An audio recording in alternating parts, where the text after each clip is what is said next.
पिता पुत्र आत्मा नाम रे आमेन। आपण मान समस्त को जय जेसु आमे प्रार्थना करिवा। नमस्ते मरिया निग्रह पूर्ण प्रभु तुम्हारी संगरे नारीगण मध्य तुम्हें धन्य एवं धन्य तुम्हारा गर्भफल जीशु। ओई परमेश्वर माता अपनी मरिया अम्बानी पापी अम्बान निमंते वर्तमान अम्बान मरण समय निमंत्रण कर कृष्ण मोर स्नेहर भाई भाई मैंने मुझे समस्त को यही दैनिक आहार प्रोग्राम को मु स्वागत जनावि। आज हूँ मई मास 1 तारिख श्रमिक साधु जोसेफर पर्व। आज सुसमाचार माथुलियो सुसमाचार 13 अध्याय 54 रु 58 पद पर्यंत आम ध्यान करवा। यीशु अपना सहर को आसिले एवं लोक मानू सेमानंकर समाज गृह रे शिक्षा देवाकू आरंभ कले। एथिरे सेमाने विस्मित होई पचारे यही व्यक्ति केउठारु यहीपरि ज्ञान और वैलौकिक शक्ति पाइला? ये कौन सही बड़ईर पुओ नुहे? तार मार नाम कौन मारिया नुहे? जाकब जोसेफ सीमन और जिहुदा कौन तार भाई माने नुहंती?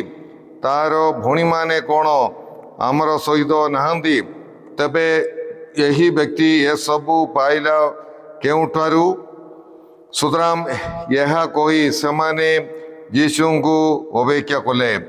किंतु यीशु सेमान को कहले, प्रवक्ता माने निजर देश तथा निजर घर व्यतीत अन्य सबुठारे आदृत होइथांती।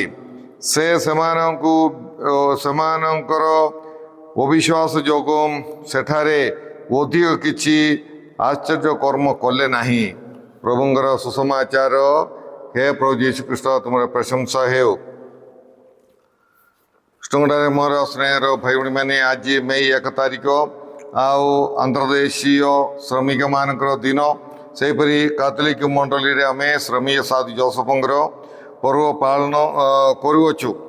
आउ मई 1 होची अंतर्देशीय श्रमिक दिन। आउ यही अंतर्देशीय श्रमिक दिन रे क्रिश्चियन मानंकु परिश्रमर गुरुत्व बुझेइबा पाई पुण्यपिता पायस 12 माने पायस 12 से मंडली रे यही पर्व मई मास 1 तारिख 1955 रे से आरंभ कले।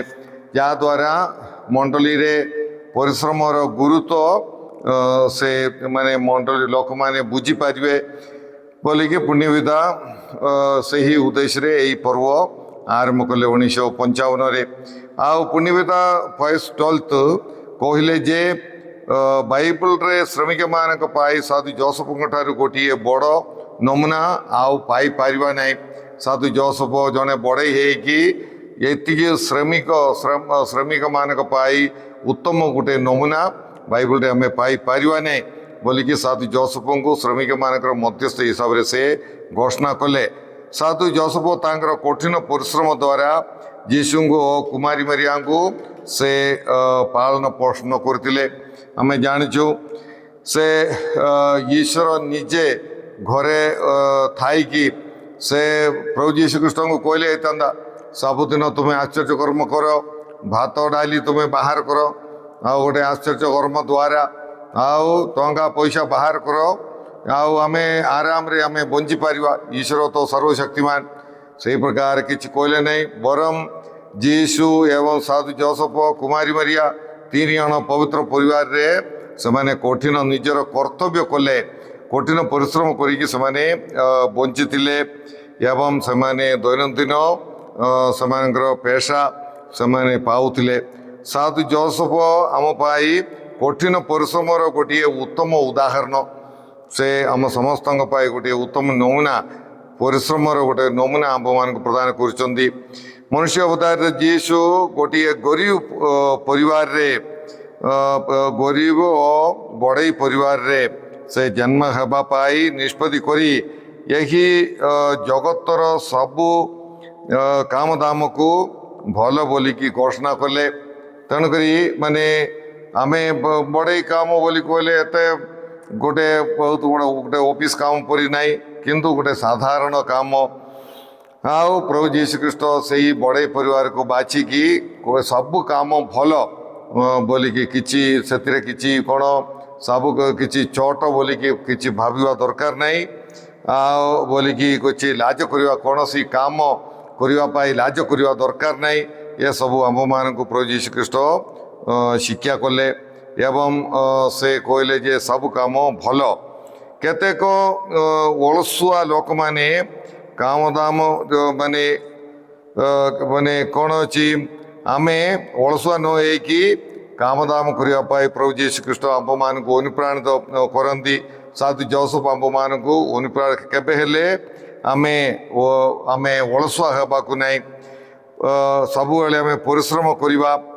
आउ माटी खोलिवा निजर शक्ति को व्यवहार करी किछि परिश्रम करिया ये सबू समाने माने कौन अच्छी केते लोक माने भावती जे माने काम करवाटा से प्रेस्टीज जो लॉस हो जाउची से इज्जत पड़े जाउची बोल कि से भावुंट माटी खोलवाटा से भल नाई आउ इज्जत पड़े जीव आउ निजर शक्ति को व्यवहार कर किछि काम करवा ये सबू आउ से इज्जत भल पड़े जीव बोल कि से भावुंट एवं अलसुआ है घरे बसी पड़ुंट अलसुआ है बुला चला करी पिता माता कि अन्य माने परिश्रम कर आनी पैसा खर्च करके बुलूँ ये सब माने साधु जोसेफर श्रमिक साधु जोसेफर पर्व पालन कर समय मंडल यार विरोध करुच्ची आम यह गोटे मनुष्यर जीवन में बेकार रहा ठीक ना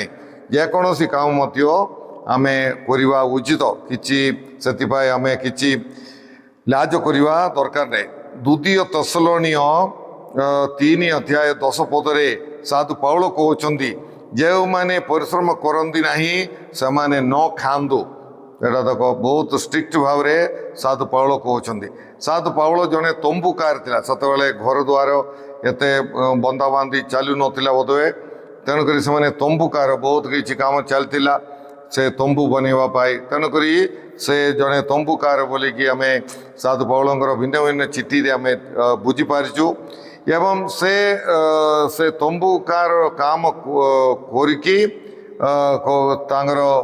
से पैसा पाउथिले आउ से पैसा से बंचुले अन्य मानक से किसी विचार करुनथिले मते दान दियो डोनेशन दियो ए प्रकार नुह किंतु निजर परिश्रम से बंचुले आउ से सुसमाचार प्रचार करते सुसमाचार प्रचार तेणुक आमे माने जड़े सुसमाचार प्रचार कले आमे किछि ना किछि काम आमर जीवन में करने आमे चेष्टा करार अच्छी आज सुसमाचार लोक मैंने जीशु को बड़ेर पुओ बोलिकी डाकुचंदी देख से माने जीशु साधु जोसेफर से पालन पिता पालक पिता साधु जोसेफर परिवार रे से जन्म हबारु जीशु को से माने बड़ेर पुओ बोलिकी डाकुचंदी जीशु प्राय 30 वर्ष से पालक पिता साधु जोसेफर संगे मिसिकी विभिन्न काम दाम से करथियो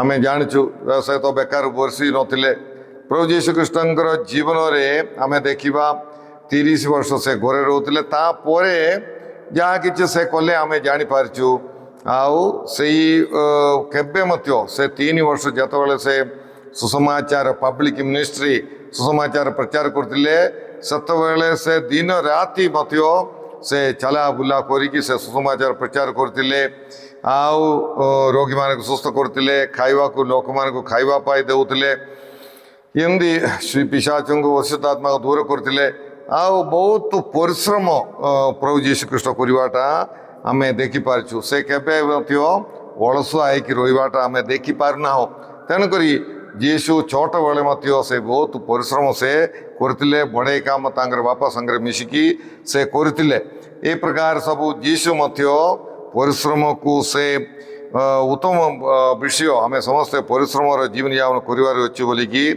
गोटे उत्तम नमूना आंब मान से से से माने से आंब मान को जनाऊँच आंब मान से प्रकार गोटे उदाहरण ଆମକୁ ପ୍ରଦାନ କରିଛନ୍ତି। ଉତ୍ପତ୍ତି ଗ୍ରନ୍ଥ ବା ଆଦି ଗ୍ରନ୍ଥ 2 ଅଧ୍ୟାୟ 15 ପଦରେ କୁହାଯାଉଛି, ପୁଣି ପରମେଶ୍ୱର ସେହି ମନୁଷ୍ୟକୁ ନେଇ ଏଦେନ ଉଦ୍ୟାନକୁ ସୁସଜ୍ଜିତ ଓ ରକ୍ଷା କରିବା ପାଇଁ ନିଯୁକ୍ତ କଲେ। ତେଣୁକରି ଏଦେନ ଉଦ୍ୟାନରେ ସର୍ବପ୍ରଥମ ମନୁଷ୍ୟ ଆଦାମ ଏବା ସେମାନଙ୍କୁ ସେଇଠି ପରିଶ୍ରମ କରିକି ସେ ଉଦ୍ୟାନକୁ ସଜେଇକି ରଖିବା ପାଇଁ ଏବଂ ଉଦ୍ୟାନକୁ ପାଣି ପୁଣ ସବୁ ପକେଇକି ଓ ଠିକ୍ ଭାବରେ ରକ୍ଷା କରିବା ପାଇଁ ଈଶ୍ୱର ସେମାନଙ୍କୁ ଦାୟିତ୍ୱ ଦେଇଦେଲେ। ଆଉ ସେଠି କିଛି ଫଳ ସେମାନେ ପରିଶ୍ରମ କରିକି ସେମାନେ ପାଇପାରିବେ, ଖାଇପାରିବେ। ଏସବୁ ଈଶ୍ୱରଙ୍କର ଉଦ୍ଦେଶ୍ୟ। ତେଣୁକରି ମନୁଷ୍ୟକୁ ସୃଷ୍ଟି କରିଥିବା ଈଶ୍ୱର ମଧ୍ୟ ସେ ଚାହୁଁଛନ୍ତି ଯେ ଆମେ ପରିଶ୍ରମ କରିବା, ଆଉ ମାନେ ଅଳସୁଆ ହୋଇ ରହିବା ବଦଳରେ ଯାହା କିଛି କାମ କରିବା ଉତ୍ତମ। ମାନେ ବେଳେବେଳେ ନାହିଁ କି କିଛି କାମ ନାହିଁ ବୋଲି ଲୋକ କହୁଛନ୍ତି, ଛୋଟ ମୋଟ କାମ ମୁଁ କରିବି କି ଏମିତି ସବୁ ଭାବୁଛନ୍ତି ଏବଂ ବେକାର ଅଳସୁଆ ହେଇକି ରହିଯାଉଛନ୍ତି। ଆଉ ସାଧୁ ଅଗଷ୍ଟିନ କହୁଛନ୍ତି, lazy man is the workshop of ସୈତାନ୍। ମାନେ ଅଳସୁଆ ଲୋକ ଶୈତାନର ବାସସ୍ଥାନ ବୋଲିକି ସେ କହନ୍ତି। ତେଣୁକରି ଆମେ କଠିନ ପରିଶ୍ରମ କରିବା ପାଇଁ ସବୁ ଉତ୍ତମ କାମର ଇଜ୍ଜତ ଅଛି। ନହେଲେ ଆମର ଇଚ୍ଛା ଆମେ କାମ କରୁଛୁ, ଆମର ସେ କିଏ ସେଟା ଆମକୁ ପଚାରି ପାରିବା ନାହିଁ, କ୍ୱେଶ୍ଚିନ୍ କରିପାରିବା ନାହିଁ, ତୁମେ ଛୋଟ କାମ କରୁଛ, ଛୋଟ ବୋଲି କିଛି ନାହିଁ। ସବୁ ପ୍ରକାର କାମ ଉତ୍ତମ, ତାର ପ୍ରେଷ୍ଟିଜ୍ ଅଛି, ତାର ଇଜ୍ଜତ ଅଛି।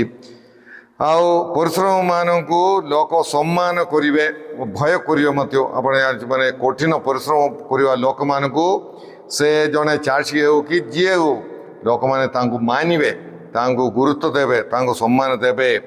ଆଉ ଅଳସୁଆ ଲୋକମାନଙ୍କୁ କେଡ଼େ ବଡ଼ ଲୋକ ହେଲେ ମଧ୍ୟ ଲୋକ ତାଙ୍କୁ ତାଙ୍କୁ ସମ୍ମାନ ଦେବେ ନାହିଁ। ଆଉ ପରିଶ୍ରମ ହିଁ ବିଜୟର ରହସ୍ୟ। ପରିଶ୍ରମ ଦ୍ୱାରା ହିଁ ଆମେ ଜିତିପାରିବା। ସେହିପରି ଆମେ ମଧ୍ୟ ପରିଶ୍ରମୀମାନଙ୍କୁ ସମ୍ମାନ ଦେବା। ଆମ ଘରେ କାମ କରୁଥିବା ଲୋକ ହେଉ, ଯିଏ ହେଉ, ପରିଶ୍ରମ କରୁଥିବା ଲୋକମାନଙ୍କୁ ଆମେ ସମ୍ମାନ ଦେବା। ସେମାନଙ୍କୁ ନିଚେ ତଳେ ପକାଇବାଟା ଠିକ୍ ନାହିଁ। ଆମେ ମଧ୍ୟ ସବୁ ପ୍ରକାର କାମ କରିବା। ଝାଡ଼ୁ କରିବାର ଅଛି ହେଲେ ଝାଡ଼ୁ କରିବା, ଆଉ ମାଟି ଖୋଳିବାର ଅଛି ହେଲେ ମାଟି ଖୋଳିବା, ଆଉ ଯାହା ସବୁ ପ୍ରକାର କାମ ଆମେ କରିବା ପାଇଁ, ସେଥିପାଇଁ ଆମେ କାମ ଶିଖିବାକୁ ମଧ୍ୟ ପଡ଼ିବ। କାମ ଯାହା ବି କିଛି କାମ ଆମେ ଶିଖିବା ପାଇଁ ଆମେ ଚେଷ୍ଟା କରିବା। ଆଉ ଆଜିକାଲି ଜଣେ କାରିଗରକୁ ସବୁ ପାଇବାଟା କଷ୍ଟ। ତେଣୁକରି ଆମକୁ ଯଦି ଜଣାଅଛି ହେଲେ ଆମେ ସେ କାମ ସବୁ ଆମେ କରିପାରିବା। ଆଉ ସେହିପରି ଆମର ଘରେ ନହେଲେ ଅନୁଷ୍ଠାନରେ କାମ କରିବା ଲୋକମାନଙ୍କୁ ଠିକ୍ ଜଷ୍ଟ ୱେଜ୍, ମାନେ ଠିକ୍ ସେମାନଙ୍କୁ କୁଲି ଦେବା ପାଇଁ ମଧ୍ୟ ଆମେ ଚେଷ୍ଟା କରିବା। ଠକିବାଟା ଠିକ୍ ନାହିଁ।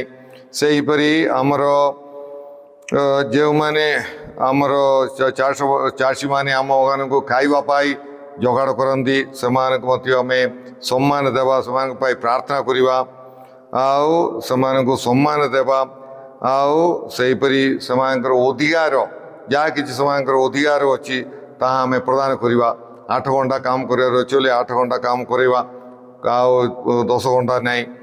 ଆଉ ଏହି ପ୍ରକାର ସବୁ। ସେହିପରି ଆମେ ଆଜି ଏହି ଅନ୍ତର୍ଦେଶୀୟ ଶ୍ରମିକ ଦିନରେ ସବୁ ଶ୍ରମିକମାନଙ୍କ ପାଇଁ ଆମେ ପ୍ରଭୁଙ୍କ ଠାରେ ପ୍ରାର୍ଥନା କରିବା। ଆମେ ପ୍ରାର୍ଥନା କରିବା, ହେ ପ୍ରଭୁ ପରମେଶ୍ୱର, ଶ୍ରମିକ ସାଧୁ ଯୋସେଫଙ୍କର ଏହି ପର୍ବ ଦିନରେ ଆମେ ତୁମକୁ ଧନ୍ୟବାଦ ଦେଉଅଛୁ। ତୁମର ପୋଷ୍ୟ ବାପା ସାଧୁ ଯୋସେଫଙ୍କୁ ଆମେ ଶ୍ରମିକମାନଙ୍କର ମଧ୍ୟସ୍ଥ ରୂପେ ଆମମାନଙ୍କୁ ପ୍ରଦାନ କରୁଥିବାରୁ ଆମେ ତୁମକୁ ଧନ୍ୟବାଦ ଦେଉଅଛୁ। ହେ ପ୍ରଭୁ, ସାଧୁ ଯୋସେଫଙ୍କର ଦ୍ୱାରା ଅନୁପ୍ରାଣିତ ହୋଇ ପ୍ରଭୁ ଉତ୍ତମ କଠିନ ପରିଶ୍ରମର ଜୀବନଯାପନ କରିବାର ଗୋଟିଏ ଆଗ୍ରହ, ଗୋଟିଏ ଅଭ୍ୟାସ ଆମ୍ଭମାନଙ୍କୁ ପ୍ରଦାନ କର। ଏ ପ୍ରଭୁ, ଅଳସୁଆ ଲୋକମାନଙ୍କର ମନ ପରିବର୍ତ୍ତନ କର। ଏହି ପ୍ରୋଗ୍ରାମ ଦେଖୁଥିବା ସମସ୍ତଙ୍କୁ ତୁମ ପ୍ରଚୁର ଭାବରେ ଆଶୀର୍ବାଦ ପ୍ରଦାନ କର। ଏ ପ୍ରଭୁ, ଯୋସେଫ ନାମଧାରୀ ସମସ୍ତଙ୍କୁ ତୁମେ ବିଶେଷ ଆଶୀର୍ବାଦ ପ୍ରଦାନ କର। ଆଉ ସାରା ଜଗତର ଶ୍ରମିକମାନଙ୍କୁ ତୁମେ ଆଶୀର୍ବାଦ କରି ସଂରକ୍ଷଣ କର। ପ୍ରଭୁ ଯୀଶୁ ଖ୍ରୀଷ୍ଟ ମରିସାରେ ଏହା ତୁମରେ ଆମର ସବୁ ନିବେଦନ। ଆମେନ୍। ସର୍ବଶକ୍ତିମାନ ପରମେଶ୍ୱର ପିତା ଓ ପୁତ୍ର ଏବଂ ପବିତ୍ର ଆତ୍ମା ଆପଣମାନେ ସମସ୍ତଙ୍କୁ ଆଶୀର୍ବାଦ ପ୍ରଦାନ କରନ୍ତୁ। ଆମେନ୍। ଆପଣମାନେ ସମସ୍ତଙ୍କୁ ଜୟ ଯୀଶୁ।